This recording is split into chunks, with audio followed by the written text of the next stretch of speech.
Welcome back, travelers, to Legendary Lore. Where now I like how the place Tamio fit most would have been Strixhaven, but they had to do this to her because her colors aren't Lorehold, and she'd obviously be Lorehold. Yeah, she would be really Lorehold.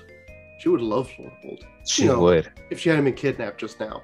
Yeah, what happened after she got kidnapped? Well, we don't know, because right now, the Emperor, the Wanderer, is fighting Rizona, and they're in Kyodai's room.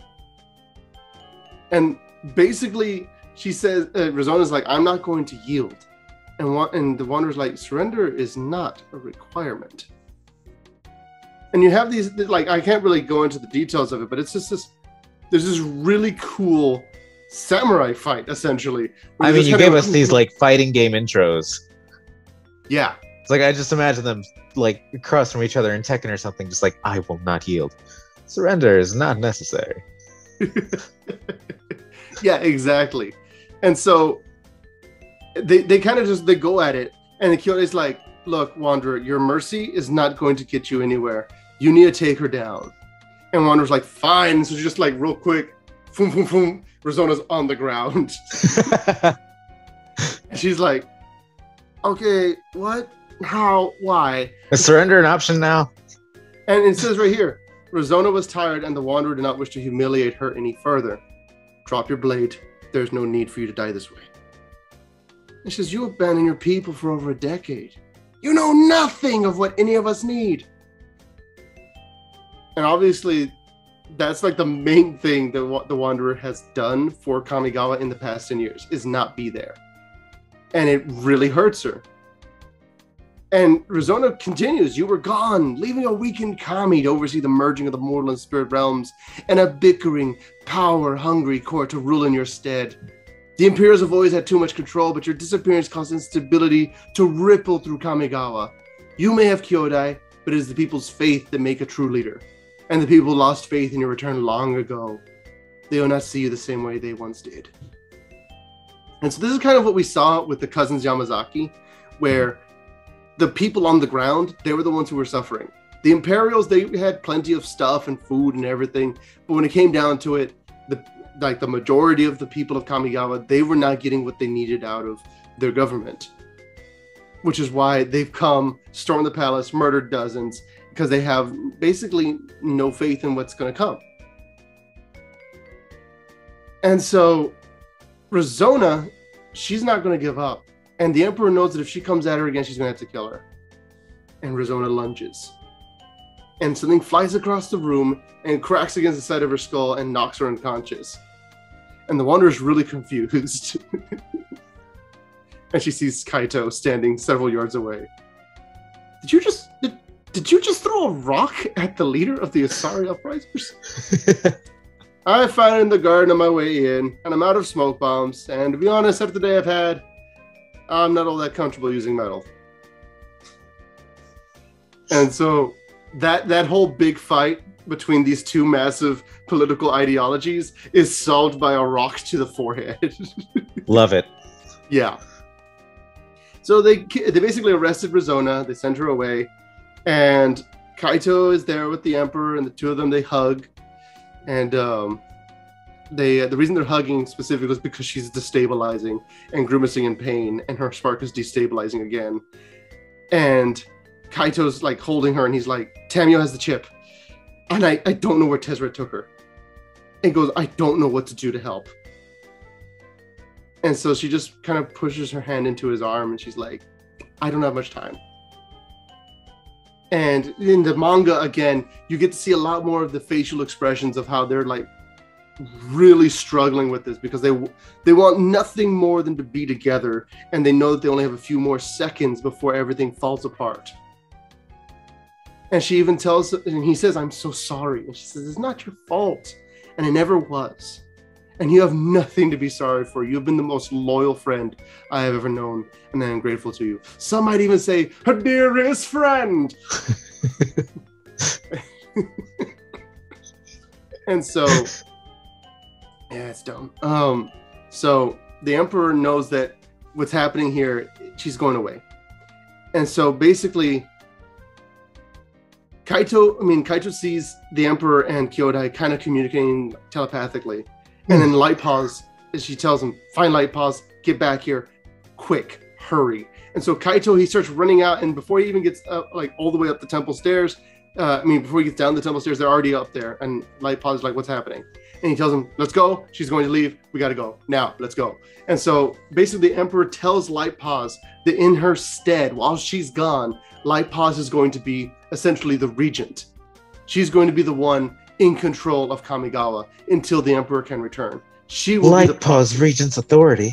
Exactly. It's actually a huge spoiler for her to be that character. I know, we've already shown Light Paws' card in story too, so. Yes, and that's why she is the regent, is because she was appointed that by the Emperor specifically. That's cool. And the thing is that, again, Kaito was not ready to say goodbye. So after she's given that off and like passed it off, essentially, she just turns and she looks at him, and there's no joy in her eyes, and she smiles at him and she says, "Kaito," and she planes walks away. Aiko gasps, Kyodai howls, Kaito's heart shatters into 1,000 pieces. No, it won't. He'll be fine. He's blue-black. He doesn't care about relationships like that. Yeah, he's not completely driven by his emotions at all. And one thing I didn't mention was Light Paws. She has 7 tails, which is really impressive for a kitsune, because like they're born with 1. Most of them have 2 or 3 at most. Firestone, you get them 6. But basically, she had 7. The moment that the Emperor planes walked away and Light Paws became the new regent, she gained her 8th tail. Sorry, Firestone gets them 9. They start out with 6. That is correct. And so it is with that Kaito and his sister, they both turn and they bow to Light Paws, knowing that she is the one in control of this scenario. He started off their story in Aiganjo too. Yes. Yeah. I love how poetic it is despite all this tragedy. Yes. And so they basically start scouring everywhere, looking for Jin-Gataxias, looking for Tezzeret, looking for any idea of where he took Tamio, all that stuff. Where's Jin-Gataxias? I found half of him. That's the thing. They don't. Oh. Jin-Gataxias survived. He survived getting split in half.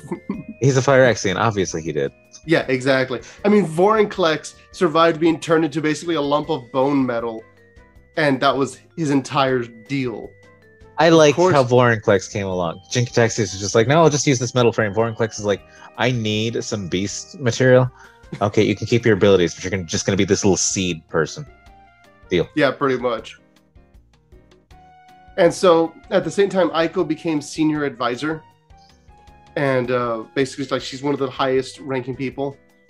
And he's like, look, I'm proud of you. You did great. Good job.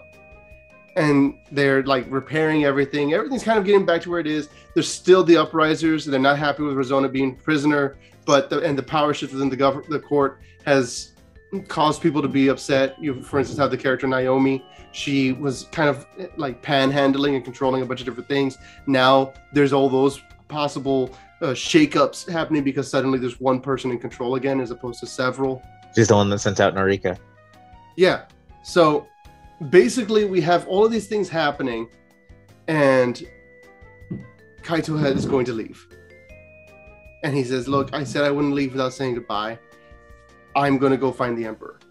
There's someone else I need to find first, though. So basically, in the time between this moment and prior, he had gone to Tamio's home because he needed to tell them what happened, to look them in the eyes and assure them he would search every plane to find her again. Because he knew if he found Tamio, he would find the reality chip. And if he finds the reality chip, he can track down the Emperor and finally give her back her spark. And before Kaito left that house, Nashi had promised that as soon as he was old enough, he also would help look for Tamio.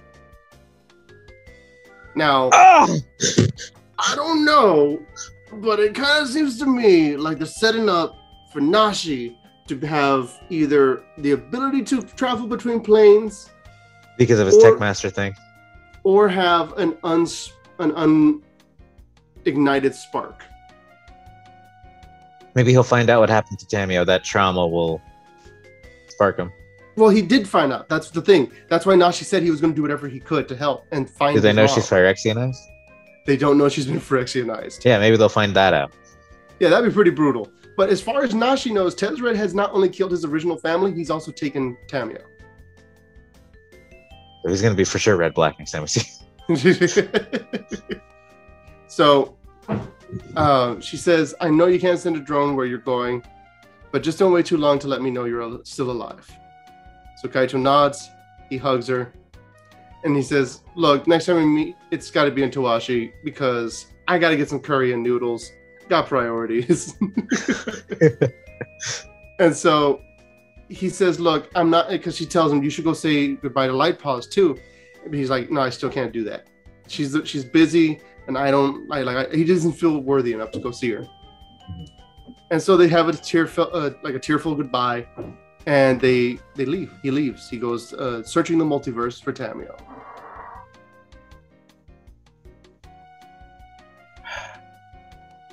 Okay.